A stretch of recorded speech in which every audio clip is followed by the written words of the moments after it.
Oi, pessoal. Então, agora a gente vai ver o oligopólio e um pouquinho de teoria dos jogos.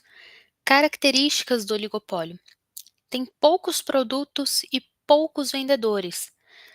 Os produtos são bem substitutos próximos entre si. Tem alta elasticidade cruzada da demanda. A gente tem como exemplos o setor automobilístico, né, os bancos. Há barreiras à entrada de outras empresas, então tem esses mecanismos que impedem que outras empresas entrem nesse mercado. Tem uma alta concorrência e uma interdependência econômica entre as firmas. Então, a decisão de uma firma interfere na decisão de outra firma. Tem altos gastos com publicidade. As ações de um vendedor impactam os lucros dos outros. Existe uma tensão entre cooperação e interesse próprio. Então, há incentivos para que a firma não mantenha acordos cooperativos com outras firmas. Existem muitos conflitos dentro de um oligopólio. Modelos marginalistas de oligopólio: modelo de Cournot e de duopólio. São duas empresas, têm dependência entre si, empresários não conhecem a interdependência que têm entre si e oferem o máximo lucro quando o custo marginal é igual à receita marginal. É interessante vocês gravarem essas coisinhas, tá? Estudarem, essas características sobre o duopólio. Duas empresas, têm dependência, empresários não conhecem a interdependência que eles têm entre si e oferem o lucro quando o custo marginal é igual à receita marginal. Modelo de Suisse, que é da demanda quebrada. Os preços dos oligopólios são relativamente estáveis, tem diferentes elasticidades na curva de demanda, então quando a curva é mais elástica, é porque o preço está acima do preço de equilíbrio. Quando a curva é mais elástica, é porque o preço do mercado está abaixo do preço de equilíbrio de mercado. Existe uma guerra de preços no modelo de Suisse que leva à queda da receita total. Esses modelos, né, vocês verão melhor e de forma mais aprofundada no próximo semestre com mercado, concorrência e competitividade. Então, por agora, é interessante vocês saberem as características. Dentro do oligopólio, a gente tem o sistema do cartel. Então, o cartel perfeito é a união de oligopolistas cientes da interdependência para maximizar o lucro. Então, é quando vários empresários oligopolistas se juntam, sabem que eles estão juntos e eles se juntam para maximizar o lucro. O cartel, gente, ele é ilegal, tá? Então, eu trouxe essa imagem aqui do Tribunal de Justiça do Distrito Federal. O cartel é um acordo de cooperação entre empresas que buscam controlar um mercado, determinando os preços e limitando a concorrência. A formação de um cartel é considerado crime, certo? Porque eles só visam o lucro, eles vão limitar a concorrência. Então, da mesma forma que o Estado ele cria mecanismos para impedir o monopólio, porque o monopólio ele dificulta a concorrência livre, o cartel é a mesma coisa. O Estado ele tem que criar mecanismos para impedir que se formem cartéis. Nesse caso, o cartel é considerado um crime. Quais as características, né, do cartel perfeito? Tem um monopólio puro, são instáveis e determina a política de preços para todas as firmas que estão dentro daquele cartel. Então, essas pessoas que fazem parte do cartel, né, esses oligopolistas, eles podem fazer uma política de preços totalmente abusiva, tá, entre eles, dificultando assim que os consumidores possam escolher, né, produtos, substitutos. Modelos de liderança-preço constituem uma coalizão imperfeita, em que as firmas de um setor oligopolista optam por estabelecer o mesmo preço, aceitando a liderança de uma firma. Então, nesse modelo, não é uma união de oligopolistas que determinam juntos o preço. No modelo liderança-preço, um oligopolista vai determinar esse preço e os outros vão seguir, tá? É uma coalizão imperfeita. Aqui, esse é o quadrinho de resumo dos modelos teóricos, que também está dentro do slide, e é interessante a gente saber porque tem questões, né, que vão trazer esses nomes, né, então vocês vão ter visto que existem esses nomes, isso é importante. Tipos de modelo de oligopólio. A gente tem um modelo de Cournot ou Cournot, né, eu não sei falar gente, desculpa. Eu não lembro na verdade como que o professor falou isso em sala. Conceituação básica e premissas. As empresas produzem mercadorias homogêneas, cada uma considerando fixo o nível de produção de sua concorrência. A estratégia é independente, pode ser qualquer uma. E todas decidindo simultaneamente a quantidade a ser produzida. Então seriam mercadorias homogêneas, vocês poderiam grifar essas coisas, tá? Mercadorias homogêneas. Nível de produção fixo. E todos decidem juntos a quantidade a ser produzida. Modelo de, como que fala isso, gente? Steckberg? Enfim. Uma empresa determina seu nível de produção antes que as outras empresas o façam. É a vantagem de ser a primeira. Então existe, pode ser considerado, né, esse modelo de liderança-preço.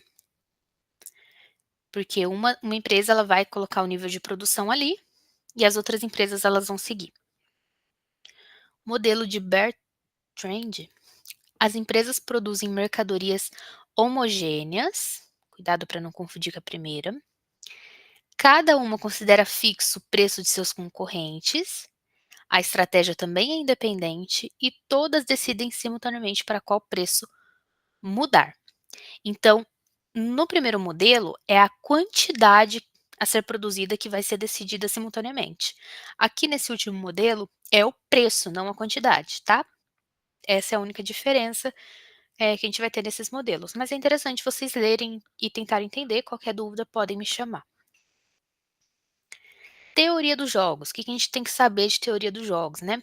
Equilíbrio de Nash. Eu coloquei nos materiais complementares, né, alguns vídeos aulas interessantes sobre teoria dos jogos, então se vocês quiserem entender aprofundadamente, eu acho que seria legal vocês entrarem ali no material complementar, que está escrito material complementar PAD, né, notícias, vão ter alguns links de vídeos sobre equilíbrio de Nash, teoria dos jogos e assim por diante. Então, o equilíbrio de Nash é uma situação em que os agentes econômicos estão interagindo uns com os outros e escolhem suas melhores estratégias, dadas as estratégias escolhidas pelos demais agentes. É basicamente você observar os outros e, a partir do que os outros fizerem, você tenta fazer melhor, certo? Payoffs, né? A gente vai entender payoffs aqui como uma remuneração. Então, é o que você vai ganhar ou o que você vai perder dependendo da sua decisão, né? No que você decidir. Então, você vai por esse caminho, você pode ganhar alguma coisa, você pode perder alguma coisa. Estratégia dominante dentro da teoria dos jogos é a estratégia ótima, né? Independente dos possíveis escolhas do oponente. Então, você sabe as escolhas dos oponentes ou não sabe as escolhas dos oponentes, mas a sua é a ótima estratégia. Estratégia maximin é a estratégia utilizada quando não há estratégia dominante para pelo menos um dos jogadores. Ela vai maximizar os ganhos mínimos. Então a sua estratégia é, mesmo que eu ganhe pouco, eu preciso ganhar. É a estratégia maximin. Isso dentro de uma empresa pode ser considerado aqui, ó, como investir ou não investir em algo, né? Você está jogando no escuro, por isso é um jogo, né? Você não sabe o que pode acontecer. Então, esse exemplo aqui que eu trouxe é uma estratégia maximin, né. Então, empresa A, como que vocês vão ler esse quadro, gente? Porque eu vi que tem gente que está com dúvida na leitura do gráfico, né. Como você consegue ler ele. Empresa A está na linha, certo? Empresa B está na coluna. A empresa A, ela é representada pelos primeiros valores, então aqui ó, 0 de não investir e menos 100 de investir, certo? Nesse caso, 0 menos 100 ou, né, não investir pode ser 0 ou menos 10 e investir pode ser menos 100 e 20. Então, a empresa A, ela tá nos primeiros valores, antes da vírgula, tá? Esses daqui.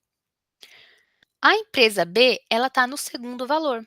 Então, não investir, empresa B, 0. Investir, investir. Empresa B, 10, certo? No caso aqui, ó, não investir para a empresa B tem duas possibilidades, mas as duas têm o mesmo valor, 0 e 0.